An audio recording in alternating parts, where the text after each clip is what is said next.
第8集，兄弟之间尔虞我诈。为了能让黑风息喝下汤药，白风息尽量以温柔语气哄他，表示喝完药之后就去买蜜饯。果然，此话一出，黑风息不再像之前那般抗拒，只是到了后半夜，开始不断发抖寒冷，甚至在昏迷之时嘟囔还娘关窗。考虑到黑风息的身体受寒太重，白风息也顾不得太多，伸手将他抱在怀里。直至次日清早，黑风息醒来发现枕边之人，吓得他立马闭上眼睛。反观白风息意识到自己昨夜抱着黑风息，急忙坐了起来，可又觉得自己是救人心切，如此坦荡没必要心虚。幸好经过一整夜的照顾，黑风息总算是退了烧，而他也真心感谢白风息的出手相救。面对如此客气的黑风息，反倒让白风息略有些许不适，他去厨房给对方煮了面条，结果竟让他想起母后。尽管二殿下至今下落不明，可是凿船者的尸首浮现，正是大殿下封长府内之人。凤七无得知雍王已召封长入宫，始终觉得凶手另有其人，毕竟大殿下和二殿下关系相交甚好，纵然是有意谋害，也绝不会委派自己的手下。凤七无坚信二殿下定会安然无事，所以当务之急是要尽快搜集足够证据，要在殿下回来之前为他准备好足够还以颜色的刀剑。反观封长大呼冤枉，认定是有人故意栽赃陷害，借刀杀人，而其中谁获利最大，希望父王能够明察。可雍王还是要求封长须得自证清白，只给他7日时间寻找封兰溪，亦或是幕后真正主谋。看着黑风息吃完整碗面，白风息觉得没有白白辜负自己的手艺，同时好奇他过去的经历，才知他竟有如此不堪的回忆。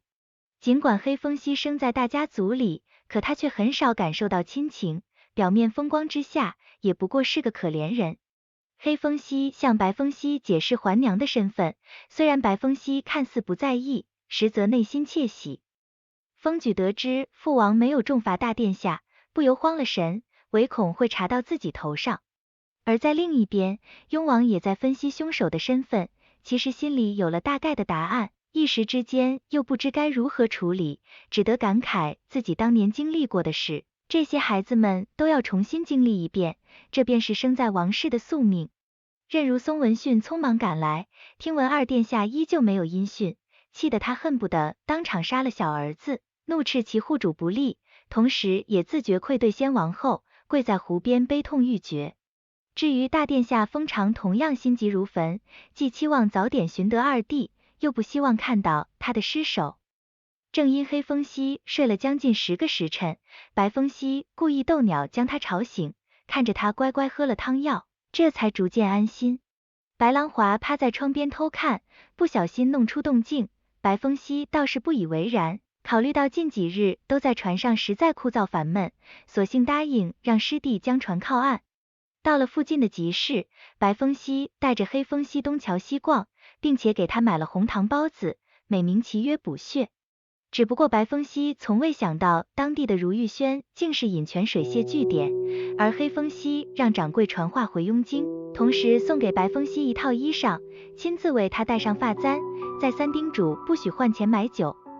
玉无缘回到冀州，第一时间便去见了黄巢，结果他竟一反常态地问起白风息的情况，完全与当初那个心系天下格局的世子有所不同。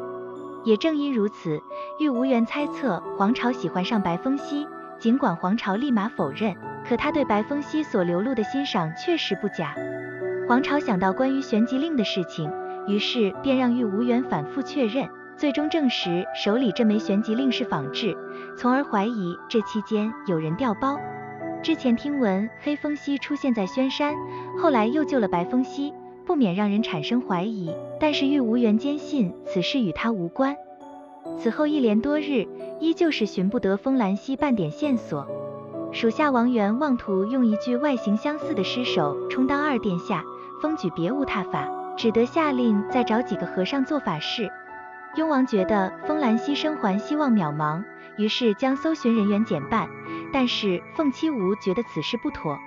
毕竟民间都在谣传二殿下和三殿下不和，若此时下令，定会让百姓以为雍王偏心封举，便向默认封举杀兄之后沽名钓誉，以图未来世子之名。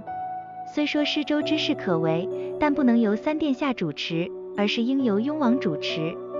黑风息得到雍京传信，向白风息告知信中好坏参半，父亲并无任何难过，反倒是大哥确实为他伤心，就连心腹也都忠心耿耿，唯独三弟是这次事件的幕后黑手。与此同时，凤七无收到密函，得知黑风息未死的消息，终于落下心头大石。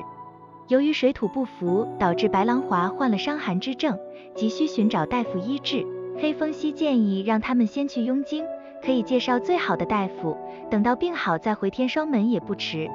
白风息欣然同意，幸好救治及时，保住了白狼华的性命，而他也为师妹花光所剩不多的银液。凤七无在第一时间去见了黑风息，并且向他禀报三殿下的情况，以及伙同王元准备一具假尸首，想要坐实死讯。黑风息知道此次主使之人乃是王元，而三弟封举之所以愿将他留在身边，无非是看中此人好大喜功，必要时铤而走险。若是以封举的谋划，即便父王当真查到他身上，也可以及时将王元推出去定罪，所以他的算计丝毫不比百里奭少，恐怕更不简单。